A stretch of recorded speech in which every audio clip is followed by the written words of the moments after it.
आज तक तो हमने यही पढ़ा और सुना है कि अर्थ, सन और मून, बाकी सब प्लैनेट्स नॉन लिविंग है और अर्थ के सबसे पास का स्टार सन है, जो कि अपनी ही एक्सिस पर घूमता रहता है, हमें लाइट देता है, हीट देता है। हमारे सोलर सिस्टम में कुल 8 प्लैनेट्स है। ये प्लैनेट्स एक दूसरे को अपनी उपस्थिति के कारण प्रभावित करते हैं। मतलब किसी एक प्लैनेट की गतिविधियां बाकी सभी ग्रहों को प्रभावित करती हैं। ये सभी प्लैनेट्स हमारे सोलर सिस्टम में मिलजुल कर रहते हैं। लेकिन अगर कोई आपसे कहे कि सब प्लैनेट्स आपस में हंसी मजाक भी करते हैं, तो शायद आप उस व्यक्ति को पागल समझेंगे।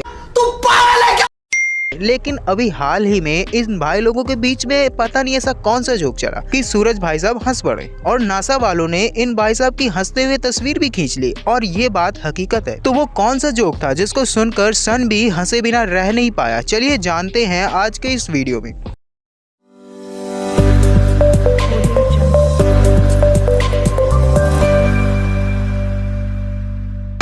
मनुष्य हमेशा से अंतरिक्ष के रहस्यों को उजागर करने की कोशिश करता आया है। इसके लिए मनुष्यों ने कई सारे स्पेस प्रोग्राम्स को भी चलाया और सफलता भी पाई। आप भी जानते हैं कि अंतरिक्ष में आए दिन कोई ना कोई नई घटना होती रहती है। इसी तरह की एक रोचक घटना हाल ही में सामने आई है, जब नासा ने सूरज की एक मुस्कुराती हुई तस्वीर को कैमरे में उतारा है। नासा द्वारा 11 फरवरी 2010 को अंतरिक्ष में एक स्पेस शटल भेजा गया था, जिसका काम सन की गतिविधियों पर नजर रखना। इस स्पेस क्राफ्ट को SDO यानी सोलर डायनेमिक ऑब्जर्वेटरी नाम दिया गया और इसी के द्वारा सूरज की इस मुस्कुराती हुई तस्वीर को लिया गया, जिसे नासा ने 27 अक्टूबर को अपने ऑफिशियल ट्विटर हैंडल के माध्यम से हमारे साथ शेयर किया।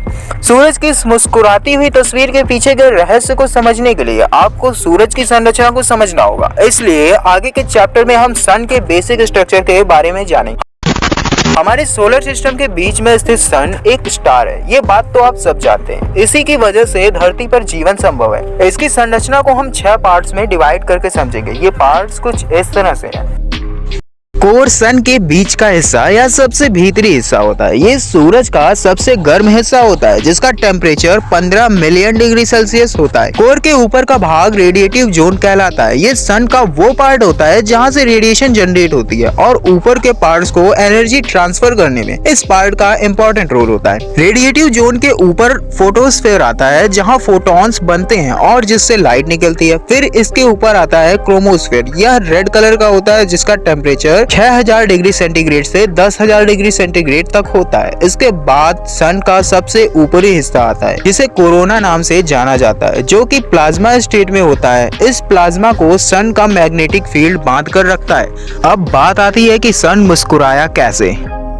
सन की बाहरी सतह को कोरोना कहते हैं। यहाँ पर सन का मैग्नेटिक फील्ड मुख्य भूमिका निभाता है। जहाँ पर सन ब्राइट दिखता है, उस एरिया में गर्म और घनी गैस पाई जाती है। कुछ ऐसी जगह जहाँ का मैग्नेटिक फील्ड स्पेस में चला जाता है, जिससे वहाँ की गर्म गैसेस अपनी जगह छोड़कर निकल जाती हैं और वह जगह कम घनी और कम टेम्परेचर होने के कारण डार्क कलर में दिखने लगती है, जिससे कोरोनल होल कहते हैं। सन की ऊपरी सतह पर बना ये कोरोनल होल वास्तव में किसी तरह का होल नहीं होता है। यह बस सन पर बना एक स्पॉट होता है, जो बाकी जगहों के कंपैरिजन में डार्क दिखता है। और यही कोरोनल होल कुछ इस शेप में बन गई, जिससे सन का स्माइलिंग फेस बन गया, जो कि सोशल साइट्स पे काफी वायरल हुआ। मैग्नेटिक फील्ड स्पेस में जाने की वजह से यहाँ कोरोनल होल क्रिएट होता है, जिससे बहुत तेज सोलर विंड चलती है। अगर ये विंड अर्थ को हिट करती है तो जियोमेट्रिक डिस्टरबेंस होता है। यह डिस्टरबेंस नेविगेशन सिस्टम और कम्युनिकेशन सिस्टम पर प्रभाव डालता है और इसकी वजह से पावर स्टेशंस और सब स्टेशंस पर भी प्रभाव पड़ता है, पर इसका इंसानों पर कोई खास प्रभाव नहीं पड़ता है। हालांकि नासा की 2017 की रिपोर्ट के मुताबिक यह सोलर विंड अर्थ के एटमॉस्फेयर को पार नहीं कर पाती है और अर्थ के ऊपर से ही अंतरिक्ष में वापस लौट जाती है। जब सन के कोरोनल होल से निकला मैग्नेटिक फील्ड अर्थ की मैग्नेटिक फील्ड से टकराता है तो ऑरोरास बनते हैं, जो देखने में बहुत ही खूबसूरत लगते हैं।